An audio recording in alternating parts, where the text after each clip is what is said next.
मित्रांनो, आपल्याला टेन्शन देणाऱ्या लोकांना शांत राहून धडा कसा शिकवायचा, जाणून घ्या 10 उपाय. कधी अशा व्यक्तीला भेटला आहात का, जो सतत तुम्हाला डिवचतो, कधी तुमच्या चुका काढतो, कधी पब्लिकमध्ये अपमानही करतो. असंच काहीतरी करून तुमचं मनोधैर्य खचवत राहतो आणि मग तुमचं मन म्हणतं, बॅग घे, रिझाईन कर आणि या नरकातून बाहेर पड.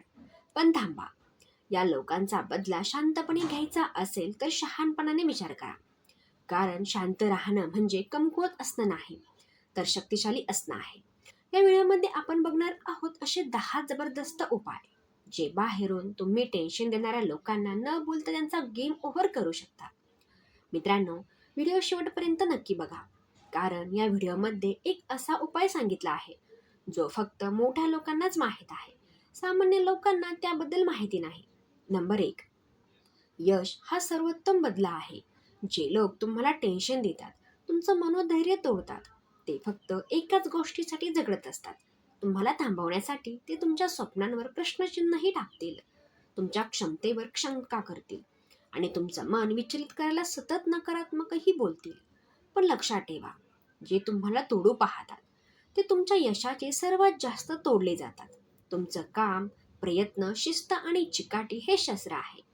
कल्पना करा, एखादा गरुड आकाशात झेप घेतोय आणि खालचं कावळ्यांचं टोळकं त्यावर कुरघोडी करतंय. अशा वेळी गरुड काय करेल? तो कधीच खाली येऊन त्यांना उत्तर देणार नाही, पण तो आकाशात आणखी उंच भरारी घेईल. तसंच तुमचंही असावं. टेन्शन देणाऱ्याकडे दुर्लक्ष करा आणि स्वतःला यशाच्या शिखरावर घेऊन जा. तुमचं उंच जाणं हेच त्यांच्या खाली राहण्याचं कारण बनेल. 2, शांत राहून शॉक द्या. कधी कधी उत्तर न देणं हे सगळ्यात तीव्र आणि प्रभावी उत्तर असतं. जेव्हा कोणी तुम्हाला जाणीवपूर्वक डिवचतं, टोचतं आणि तुमचं संतुलन ढासळण्याचा प्रयत्न करतं, तेव्हा त्यांना वाटतं तुम्ही काहीतरी प्रतिक्रिया द्याल, वाद घालाल आणि त्यांच्या जाळ्यात अडकून पडाल. पण जर तुम्ही तसं न करता पूर्णपणे शांत राहिलात, हसून दुर्लक्ष केलं आणि आपल्या मार्गावर चालत राहाल, तर ते अक्षरशः हादरतात. मराठीमध्ये एक म्हण आहे, गाढवावर नाराज होऊन सिंह ओरडत नाही. कारण सिंहाला माहीत असतं की त्याची ताकद ओरडण्यात नाही, शांततेत आहे आणि एकाग्रतेमध्ये आहे. त्या गाढत्याला काय करतं याने काहीही फरक पडत नाही, कारण त्याचं लक्ष वेगळं असतं. तसंच तुमचंही असावं. जे लोक तुमच्यावर टीका करतात, तुम्हाला दुखवतात, त्यांच्यासाठी वेळ खर्च न करता स्वतःच्या ध्येयाकडे लक्ष केंद्रित करा. 3, स्वतःचं मूल्य समजून घ्या. टेन्शन देणारे लोक तेव्हाच प्रभावी ठरतात जेव्हा तुम्ही त्यांना तुमच्या मनात जागा देतात. तुमच्या मनात जर त्यांचं म्हणणं, त्यांची केलेली टीका किंवा त्यांचं बोलणं महत्त्वाचं वाटू लागलं, तर ते हळूहळू तुमचा आत्मभान, आत्मविश्वास आणि निर्णय शक्ती खाऊ लागतात. पण एकदा का तुम्हाला स्वतःची खरी किंमत समजली, की दुसऱ्याच्या बोलण्याचं मोल आपोआप कमी होत जातं. सोनं जर चुकून चिखलात पडलं तर त्याची किंमत कमी होते का? नाही, कारण त्याचं मूल्य स्थिर असतं. असंच कोणी कितीही टीका केली, अपमान केला किंवा दुर्लक्षित केलं, तरी तुमचं मूल्य कमी होणार नाही, जोपर्यंत तुम्ही स्वतःला कमी लेखत नाही. 4, कृतीतून उत्तर द्या, शब्दातून नाही. एखाद्या सरकारी तुमचं योगदान कमी लेखतंय, तुमच्या कल्पनांना वेळ ठरवतंय किंवा तुमच्या मागे निंदा करतंय, तेव्हा अनेकदा पहिली प्रतिक्रिया असते त्याला चपकल उत्तर देणं. पण खऱ्या खेळाडूचं उत्तर वादात नाही, तर कामगिरीत असतं. कृतीतून दिलेलं उत्तर हे कायम लक्षात राहतं. शब्द विसरले जातात. समजा तुमचा सहकारी तुमच्या प्रस्तावाला मीटिंगमध्ये हसवून उडवतो. तुम्ही त्यावर कितीही प्रतिक्रिया न देता सुट्टीच्या वेळेत मेहनत घ्या, रिसर्च करा, तुमचं प्रेझेंटेशन तयार करा आणि पुढच्या वेळेस सगळ्यांसमोर प्रभावीपणे सादर करता. तेव्हा त्या माणसाला बोलायची जागा शिल्लकच राहत नाही. शब्दातून वाद वाढतो, पण कृतीतून आपण आपली लायकी सिद्ध करतो. एक वेळ अशी येते की ज्याची तुमच्यावर शंका घेतली, तेच लोक तुमचं तोंड भरून कौतुक करू पाहतात. 5, सोशल डिझाईन. आपल्या सोशल डिस्टन्सिंग बहुधा शारीरिक व्याधींपासून बचाव करण्यासाठी पाळतो, पण आजार फक्त शारीरिक नसतात. काही लोक मानसिक विष पसरवतात. अशा लोकांच्या नकारात्मक विचारांमुळे, अपमानास्पद वागणुकीमुळे आणि सततच्या टीकेमुळे मन थकून जातं, आत्मविश्वास गळू लागतो. म्हणूनच टॉक्सिक लोकांपासून मानसिक अंतर ठेवा. हीच खरी मानसिक स्वच्छता आपल्या आयुष्यात शांतता हवी असेल तर विषारी लोकांपासून अंतर ठेवावं लागतं. त्यांना बदलण्याचा प्रयत्न न करता स्वतःचं वातावरण स्वच्छ ठेवा. मानसिक सोशल डिस्टन्सिंग ही स्वतःवर प्रेम करण्याची एक सुंदर प्रतिक्रिया आहे. 6. विनोदाचा उपयोग करा. प्रत्येक वेळेस तणाव, टोमणे, अपमान याला रागाने किंवा मौनीने उत्तर देणं गरजेचं नसतं. कधी कधी हसून उत्तर देणं हे शहाणपणाचं ठरतं. 7.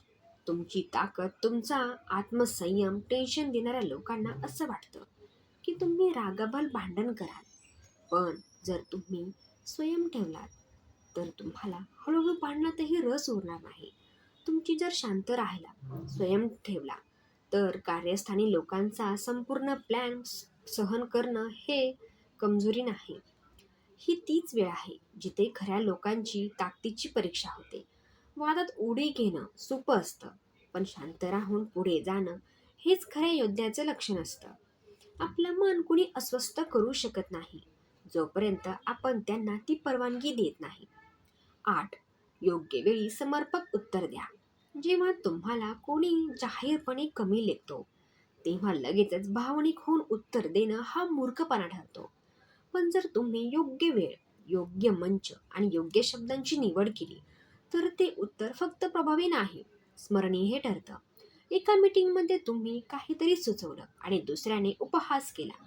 तुम्ही लगेच प्रतिक्रिया न देता काही दिवस स्वतःच्या कामामध्ये सुधारणा केली आणि पुढील टेन्शनमध्ये जेव्हा तुमचं काम सर्वांनाच उपयोगी पडेल तेव्हा तुम्ही शांतपणे म्हणाल, हीच आयडिया मी मागच्या वेळेस सुचवली होती.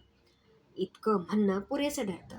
तुमचं उत्तर एवढं प्रभावी असावं की समोरच्याला पुढील वेळेस बोलण्याआधी 100 वेळा विचार करावा लागेल. 9. स्वतःमध्ये गुंतवा, दुसऱ्यामध्ये नाही. टेन्शन देणारे लोक तुमचं लक्ष विचलित करू पाहतात. ते तुमचा फोकस बाहेरच्या गोष्टींकडे अडकवतात. पण तुम्ही जर स्वतःवर लक्ष न देता स्वतःच्या शोधावर काम केलं तर त्यांचं अस्तित्व ठीक वाटायला लागतं. एखाद्या व्यक्तीने तुम्हाला वारंवार चिडवलं, निवडलं, पण तुम्ही त्याला प्रत्युत्तर देण्याऐवजी रोज थोडा वेळ वाचन, योगा आणि कामासाठी दिला तर 6 महिने तुमच्या पर्सनॅलिटीमध्ये बदल येईल.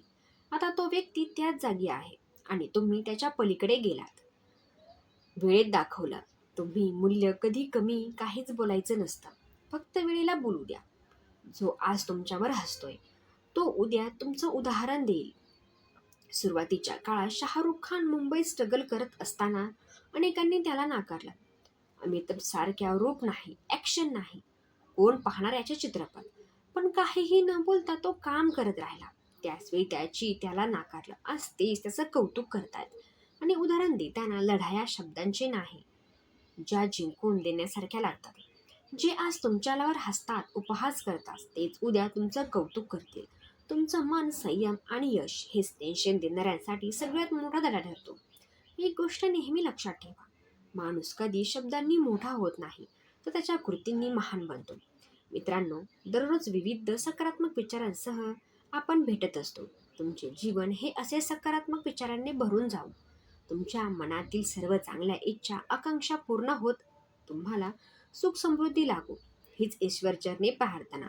श्रोते हो, आजचे विचार जर तुम्हाला आवडले असतील आणि पटले असतील तर व्हिडिओला लाईक आणि चॅनलला सबस्क्राईब करायला विसरू नका. पुन्हा लवकरच भेटूयात अशा सकारात्मक विचारांसह. तोपर्यंत स्वतःची काळजी घ्या आणि आनंदित राहा. धन्यवाद.